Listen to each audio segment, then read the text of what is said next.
In a desperate bid to maintain relevance, the failing New York Times recently compiled a list of the top 100 films of the 21st century. They included a tool on their site where users could create and share their own ballots, and it inspired a lot of posts online where people did just that. I wanted to take this opportunity to put together my own top 10 list.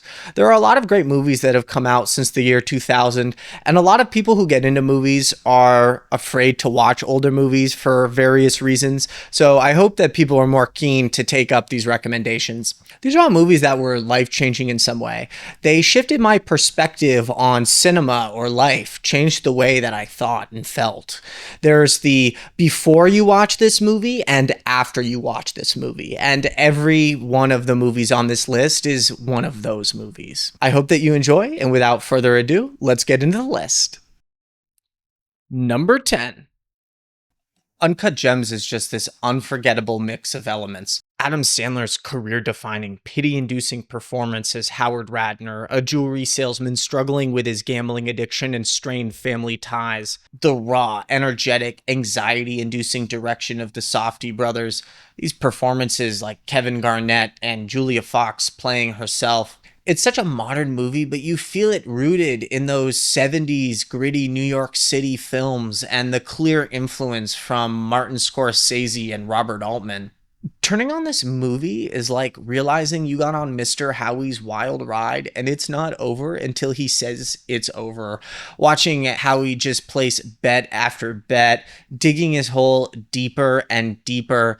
It's so hard to watch. His decisions are cringeworthy and downright diabolical, but Adam Sandler just brings this pathos to the role. You can't help but root for the guy and hope that he somehow just stops and turns his life around. There are great naturalistic performances on display here from both professional and amateur actors. It really adds to the realistic emotions and stakes. Very few movies can hope to achieve this synergy of enthralling story, style, and character, and it's what makes Uncut Gems the 10th best movie of the 21st century so far.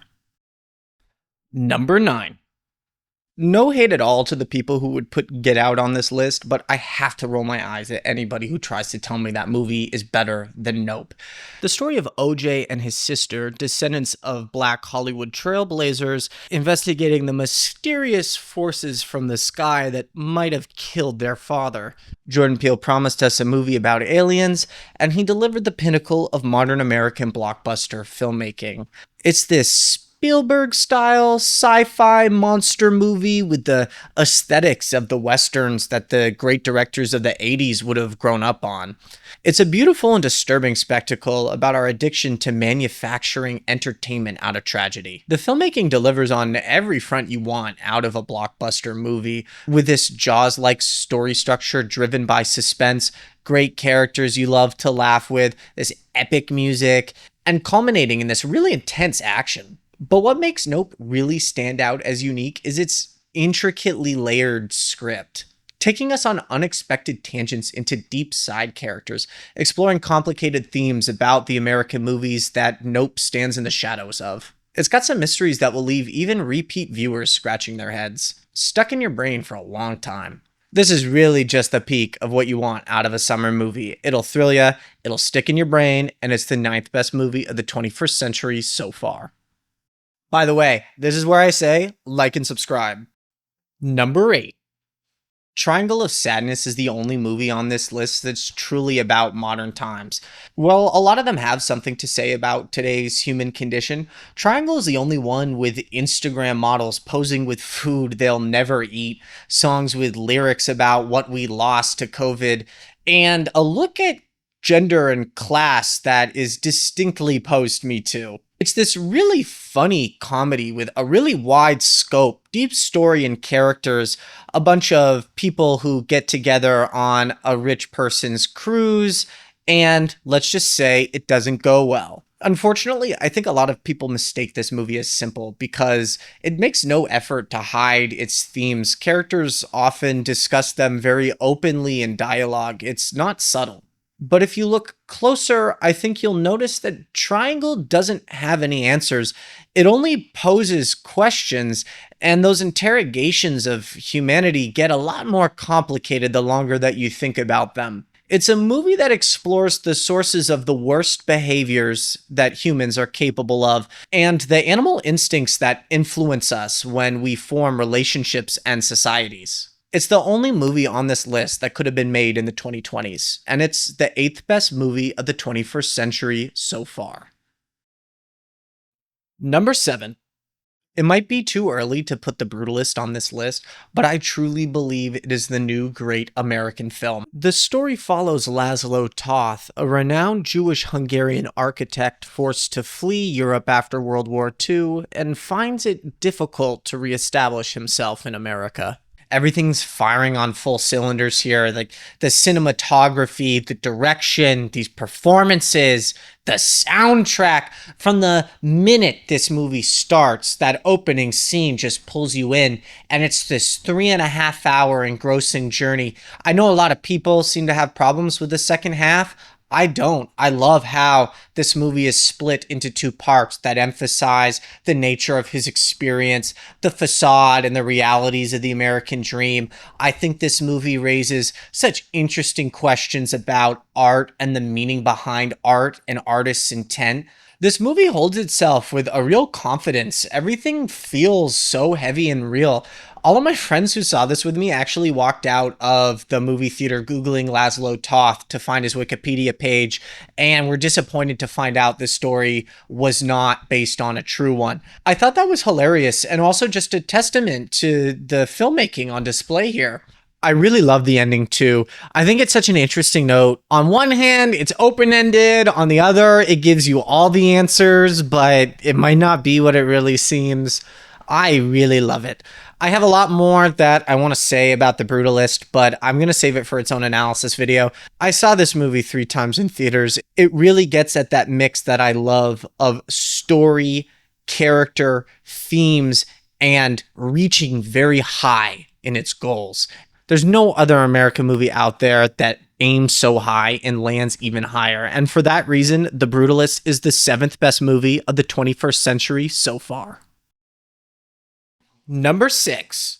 One of the most pure combinations of sight and sound that you can experience, Interstellar 5555, the story of the secret star system, takes you on a head-bopping and heartwarming journey across space-time set to Daft Punk's groundbreaking album Discovery. The movie skips the dialogue in favor of the more universal language of electronic music with few lyrics, relying on detailed visual storytelling like the silent films of old. The story, about an alien band abducted and repackaged for another planet's ignorant audience, strikes at the core conflicts between the artistic and business interests that produce music, and parallels the way that anime has been exported and repackaged for other cultures. Just as Daft Punk's music transcends barriers of language and culture, Interstellar is an international production that can be understood just by watching, listening, and feeling, regardless of who you are, where you came from, and what language you speak. Another reason Interstellar stands out on this list is it balances its dark themes with a genuinely uplifting story and an ending that leaves me in tears of joy every time. Interstellar will move your legs, heart, and mind, and for that reason, it's the 6th best film of the 21st century so far. Number 5. This slot was always going to go to a Paul Thomas Anderson movie. It's only a matter of which one. It probably would have been Magnolia, but that came out before the year 2000, and it's kind of similar to my number 1 pick. I almost picked Licorice Pizza, which I truly believe is the pinnacle of PTA's filmmaking style. I also could have picked There Will Be Blood, whose inclusion I need not justify. But instead, I'm gonna pick the movie that I always find myself going back to of his, even if I never understood why. It's the story of Barry Egan, an anxious entrepreneur with an overbearing family who finally finds his chance at love. When I first saw Punch Drunk Love in high school, it felt long, I didn't get it, and I didn't laugh. But I knew that I really loved Adam Sandler's performance as Barry Egan. I couldn't get that song from Shelley Duvall out of my head. And I loved the way that the world looked with this oppressive lighting, but these colors out of a fantasy realm. Barry's quest to grow a spine and find love is deeply relatable. He and Lena are flawed on a kind of disturbing level that only movie characters can be, but it's symbolic of something deeply human and this desire to be loved for who you truly are. Since seeing every PTA movie, Punch Drunk Love is the one that I return to the most.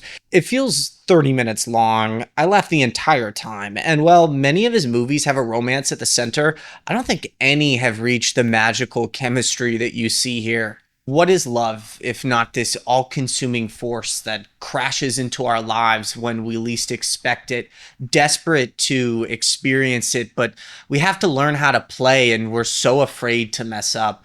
Sometimes it feels like it can be really hard to navigate life, family, and love in ways that make you truly happy. And Punch Drunk Love is a movie about growing a damn spine, taking charge of your own life. Barry's lesson about fighting for what you love in the face of fear and anxiety is universal, and it makes Punch Drunk Love the fifth best movie of the 21st century so far. Number 4. A lot of movies depict death. I have a running joke with my girlfriend when we watch a movie like Rush Hour, where action heroes cheerily just kill legions of nameless people. They never acknowledge the severity of these injuries, just brushing over hundreds dead. A better movie might make you feel the emotional weight of a character's death, but how often does it actually make you contemplate your own mortality? The Tree of Life takes this epic vision transcending human experience with the history of the universe bookmarking Sean Penn's birth, life, and death as he lives as an adult in the city, now reminiscing about his suburban childhood.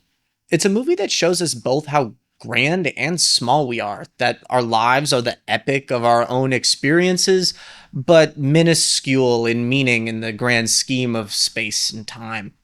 It's got this ethereal editing and these improvised performances that feel like you're really a witness to something on a spiritual level.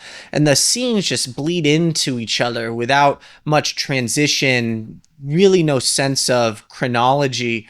And it just gives this sense of a memory. The movie raises the type of difficult questions that most people will think about as they're going through childhood, especially about their relationships with religion, nature, and death. It made me not only think of my own death, but that of my family and loved ones as well, and what they must have experienced before me. The true crowning achievement of this movie to me is its vision of the afterlife, a visual representation that truly gave me comfort in the idea of a return to the world. It's hard to do this movie justice with words. It's a one of a kind experience that you should go feel rather than listen to me talk about it more. The Tree of Life is a reminder of the infinite beauty in our world as we wake up to perpetually face the unknown. And it's the fourth best film of the 21st century so far. Number 3. How could you possibly describe Goodbye Dragon Inn?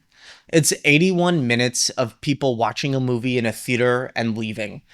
It's the type of movie that could easily be described as if it were a meme, and hilariously enough, the director even put it on his top 10 list in Sight and Sound. It's really not beating the pretentious allegations. But if you're somebody who views movies through that lens, I'm gonna urge you to see its minimalism as a great strength, not some absurd attempt to flex. Despite being a movie where quote unquote nothing happens, it says everything. It's about our relationships with people, with movies and the theater, the places that society forms around, and the way that these places and our relationships shift over time.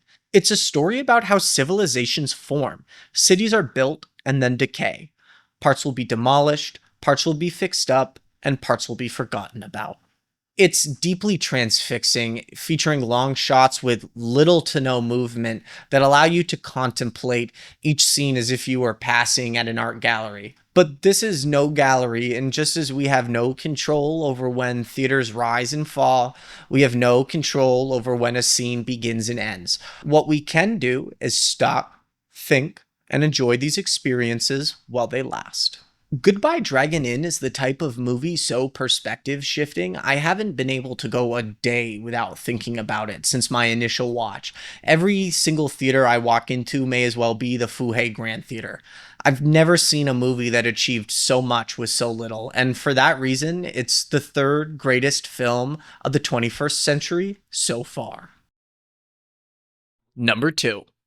This movie is difficult to talk about, especially as a man, so forgive me. You can say this about any movie on this list, but there is truly no other film like Fat Girl. Catherine Breillat gives us a radically honest story about how young girls and boys start to navigate their sexual relationships in a patriarchal society where men are taught how to pursue women and women are taught to expect and thrive under victimhood. You have two sisters, the older, prettier Elena, who has these visions of the Prince Charming who will deserve to take her virginity, and you have the younger, titular fat girl, Anais, who sees things more cynically. This feminine desire for and dependence on men, especially the arbitrary value placed on her virginity, those are all things that she just doesn't seem to have a use for.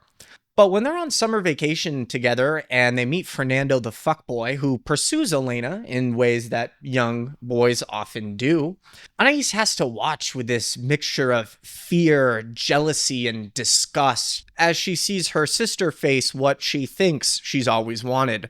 There's a pretty wild quote from the director about how Fernando's actually the more honest person in this situation. Young boys and girls both want to have sex with each other, but women are taught to say no, and men are taught to push past the no to get a yes. When you look at it through that lens, women are taught to be liars, forced to somehow have control over these situations where men are trying to pursue them relentlessly. Not only does the film focus on this inherent power imbalance between men and women, it explores how women are forced to work against each other and themselves to navigate this hierarchy. And you see that manifest in the sisters as they are both loving family members, but also women who are competing to be the object of male attention. This is an essential movie that people need to watch. I probably have said too much already. You don't need to know anything else going into this. Watch it and it will stick with you. I promise. Also, side note, but if you enjoyed Fat Girl, you have to watch Sex is Comedy. It's from the same director, and it's a meta exploration of her own relationships with the actors and the actresses that she employs for movies about really difficult sexual topics like Fat Girl. It's incredible, and you will never be able to look at sex in movies the same way again. Fat Girl is possibly the most raw depiction of the patriarchy to ever exist, and it's without a doubt the second best film of the 21st century so far. Number one. Do you remember when you were a kid and realized one day that your parents were people too? That they were people with their own inner lives, hopes, and dreams. They grew up and they faced so many of the same challenges that you did. It may have even told you about it, but as a child, you just don't think of it that way. You don't have the same sense of the inner depth of other people. Yi Yi is a movie about those shared moments that make up our lives. We're born, we grow up, we fall in love, we make our families, and we die. In broad strokes, that represents most people's lives across all of time. Yi Yi is a story about three generations of a family in Taiwan going through life, love, and death, all at different stages experiencing these events. Yi Yi is about that epic story that is your life. Your story is made up of the places that you went, the people that you met, and the experiences that you had together. Every person that you meet in the world, whether it's your best friend or someone in an apartment window that you'll never meet, has gone through a lot of these same things. Sometimes we can even be inches away from somebody we'll never talk to who would have all of the wisdom that we might need. And what's really impressive about Yi Yi is not only does it tell this universal story about people everywhere, it also tells one that is distinctly about the 21st century. These characters live in an urbanizing environment where they eat at McDonald's and children go to school with Pokemon backpacks and play video games now for entertainment. It's a movie that takes a look at the grand scale, how our lives are influenced by things far out of our control, as small as our parents making decisions before we were born, as large as governments shifting around us. But Yi never loses sight that though we may be impacted by things out of our control, our lives are ultimately our own. It's the choices we make about who we spend our time with and how we treat them that define us and end up making up the story of our lives. There is simply no other movie like Yi out there. If you have not seen this, you need to do it now. It is by far one of my favorite films of all time, and it is without a doubt the best film of the 21st century so far.